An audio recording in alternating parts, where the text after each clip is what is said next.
called the Johari window. Okay. I think. And it was 2 psychologists were accredited with this, and it was Joseph Luft, I think I said that right, and Harry Ingham. I don't know. Might be saying that. Herringham? Harry Ingham. It's Ingham. Harry Ingham. Maybe it's Ingham. Yeah, maybe Herringham. Luft and Ingham. Okay. I don't know, but it was back in 1955, and they called it like the feedback / disclosure model of self-awareness. And so they just call it the Johari window. And the reason is because it looks like your basic window when you think of a window. So think of like your Foursquare box. You play Foursquare? Yeah. Yeah, it's just a square myself. with a plus sign. Yeah. What? By myself. Oh, okay. Like we had one at my elementary school, but no one would play it. I know what you mean. So you try running around and trying to keep the ball in the Foursquare? I mean, I tried it with 2 squares because I wasn't that active. Gotcha. Okay. Yeah. So picture that box. It's just a box with 4 squares in it. And at the top, there are 2 labels. Above the first box is the known self. So what you know about yourself. And then at the top of the box to that right, so it's top right box on top, is the not known to self. So stuff you don't know about you, but others know about you. So things that you don't know, but others know. Now, take that first box in that side to the left, that's labeled known to others. So you could, so this is things people know. And then the left side of the lower left box is not known to others. So you could think the top half of the box is known to others.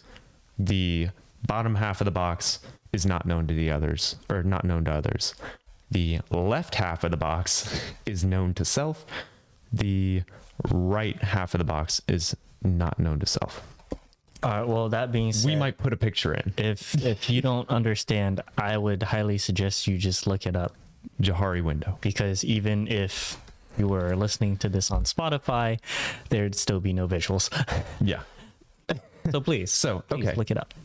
So the mixture, the top left box, it's the mixture of the known self, what you know about yourself, and what is known to others. They call this the open area or the arena. This is everything that you could think of that's like communication, socialization. Like you just think of everything that you know and others know about you. It's just out there mingling. It's reacted to, stuff like that. Now in the right box, top right box, is the blind spot.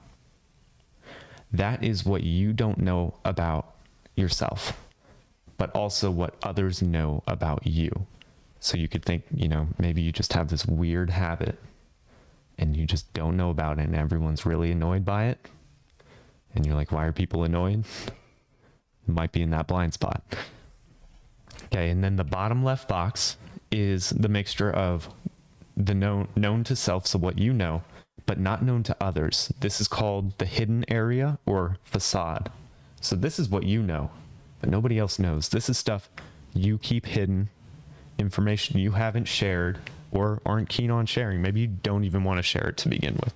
So that's part of that box. Now the bottom right box is kind of interesting. Well, to me at least. It's not known to self and not known to others. So this I almost think of as like your potential. That's what I think of it as. That's not what they said it was.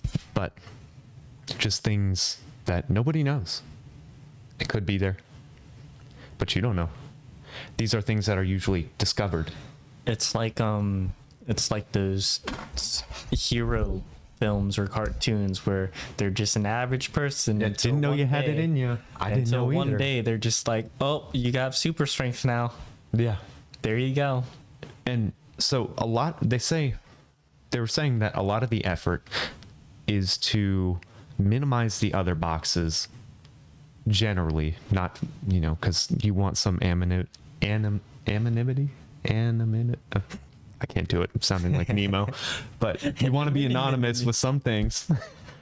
And, you know, what you don't know, and what others don't know, they don't know. So you're going to have stuff that's unknown, and you're going to have stuff you don't want to share to the public.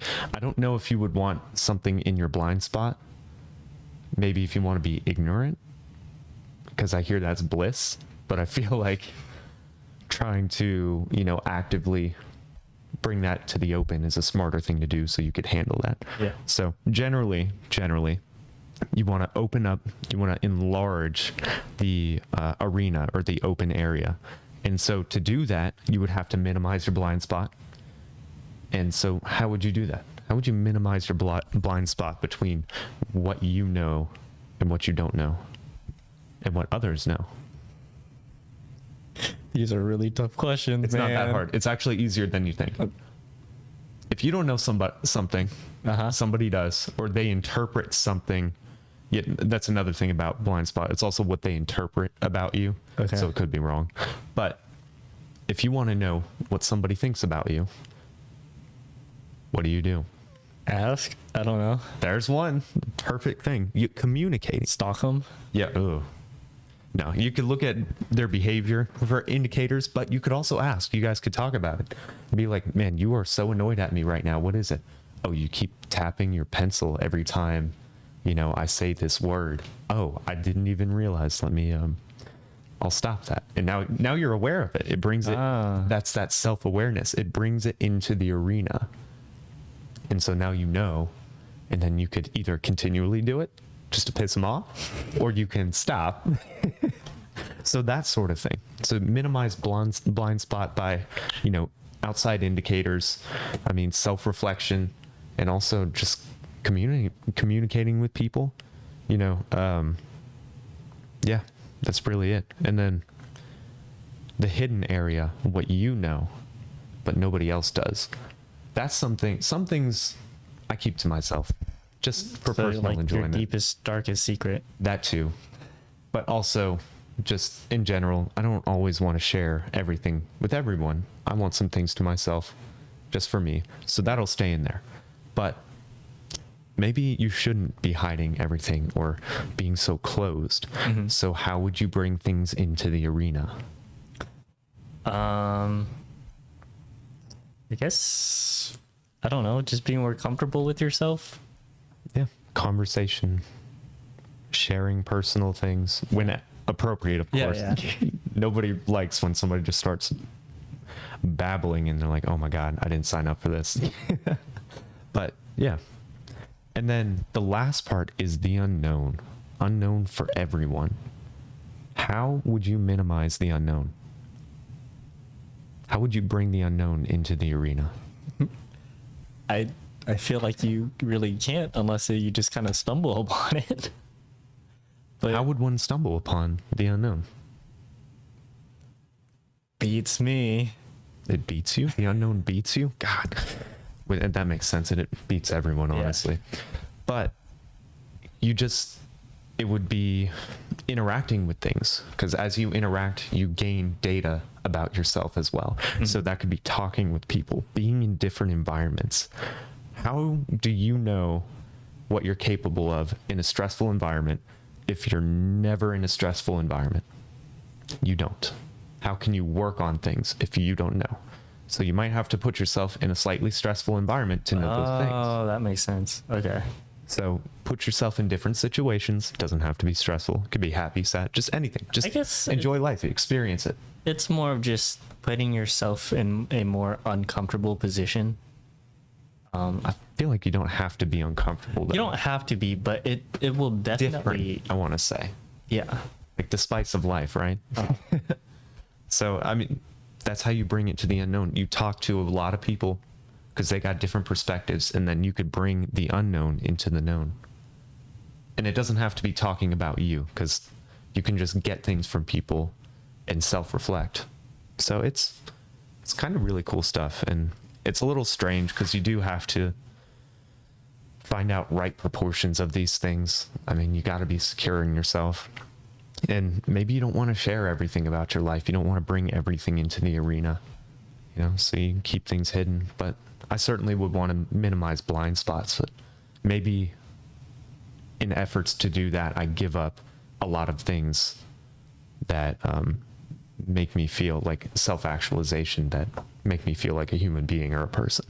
So maybe I'd have to give up on that pursuit a little bit, like lessen it in order to enjoy other things. So it's that sort of balance. Makes sense. But I mean, that's all I got on that subject. And Well, I don't have any more either. yeah. I really enjoy that though, because there's so many routes you can go, especially with the whole consciousness and versus awareness thing. That can just go everywhere. Yes. And that can go into religion, that could go into science. I mean, that goes, it's good, just good stuff. So, I mean, I think with that, I mean, we're pretty much done. So, Yeah. you got I think that's it. No, that's it. By the way, if you have any ideas for topics that you really want to hear, just shove them in the comments below on like YouTube or something. I mean, we'll definitely see those, read them, and take them into consideration, because, there's only so much one brain could come up with. So, I mean. Yes. And please remember to like, comment, subscribe on our YouTube channel. Follow us on Spotify. Follow us on TikTok. We are posting more TikToks more consistently, just on the weekdays. So. And make sure to be very self-aware. Yes. Of your consciousness, of who you are. And just think about weird shit.